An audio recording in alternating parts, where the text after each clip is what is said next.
करने आए होंगे, इसलिए यूहो मिस डेनक्यू को टांग सेट भिजवाकर खुद उनकी इन्वेस्टिगेशन करना शुरू कर चुका। मगर इन लोगों की ग्रुप की सिक्योरिटी कुछ ज्यादा ही टाइट थी, सिर्फ एक मेंबर की बेहोश होने पर ही अलार्म बजना शुरू हो गए थे, इसलिए यूहो को फरज से अपनी जान बचाकर वहाँ से निकलना पड़ा। मगर दूसरी तरफ हम देखते हैं कि मिस ऑरेंज ये सब जाने के बाद उस जासूस के लिए चारा बिछाती है, क्योंकि वो जानती थी कि वो जासूस दोबारा वापस जरूर आएगा। हाँ, बस वो ये नहीं जानती थी कि असल में वो जासूस कोई और नहीं बल्कि यूहो है, और उसका शक बिल्कुल सही था। यूहो एक बार फिर से इन लोगों को फॉलो करते हुए इनके कैंप के अंदर घुसने की कोशिश करता है, जहाँ वो मिस ऑरेंज के पहले ही बिछाए हुए जाल के अंदर फंस गया था। और हम देखते हैं कि वहाँ पर एक टाइटल लेवल डोलो सोल मास्टर भी थी, जिसे फायर फिनिक्स डोलो के नाम से जाना जाता था। यूहो ने उसी का बेस बदलकर यहाँ पर उसी के साथियों का इस्तेमाल करते उस पर हमला करवा दिया।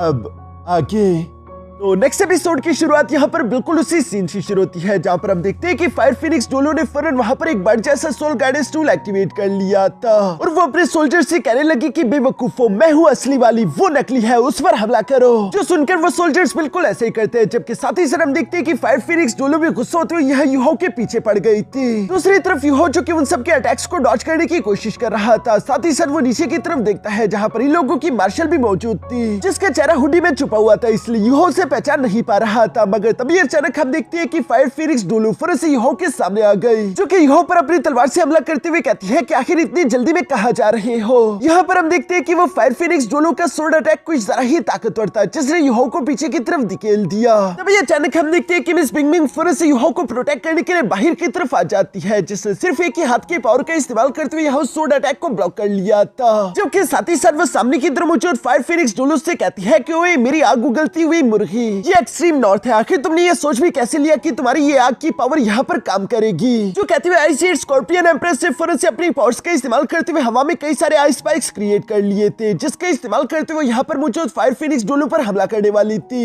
ये सब देखकर तो टियानमिंग यहाँ पर बिंगबिंग को चीयर अप कर रहा था कि शाबाश मेरी बिंगबिंग, तुम ही जीतोगी, तुम कमाल की हो। मगर दूसरी तरफ हम देखते हैं कि फायर फिनिक्स डोलो को भी ये देखकर काफी गुस्सा आ गया था, और वो फौरन से अपनी तलवार को साइज भी इंक्रीज कर लेती है, जिसका इस्तेमाल करते उसने हवा में मौजूद सारे के सारे आइस स्पाइक्स को डिस्ट्रॉय कर दिया। साथ ही साथ वो अपने स्लैश अटैक से टियानमिंग पर भी हमला करने की कोशिश करती है, मगर वो फौरन से गायब होकर यहाँ से चला गया। जो देखकर दूसरी तरफ हम देखते हैं कि आइस एम्प्रेस ने अपनी तलवार निकालकर फुल स्ट्रेंथ के साथ यहाँ फायर फिनिक्स डोलो के साथ टकराना शुरू कर दिया था। एक तरफ फायर की पावर थी और दूसरी तरफ आइस की पावर। यहाँ पर इन दोनों का टकराव तो चल रहा था, जबकि पीछे की तरफ हम देखते हैं कि बाकी के सारे वॉरियर्स भी अपने सोल गाइडेंस कैनन का इस्तेमाल करते हुए यूहो पर अटैक्स कर रहे थे, और यूहो उन अटैक्स को डॉज करने के लिए फौरन से अपनी जुआनवो रिप्लेसमेंट टेक्निक का इस्तेमाल करते हुए एक सोल्जर को खुद के साथ रिप्लेस कर लेता है, जिसकी वजह से सारे के सारे अटैक उस सोल्जर को जाकर टकरा गए। जबकि यूहो भी यहाँ पर मिस ऑरेंज के काफी सारे करीब आ चुका था, और वो फौरन से अपनी डेस्टिनी आई की पावर एक्टिवेट करके सोल एक्सप्लोजन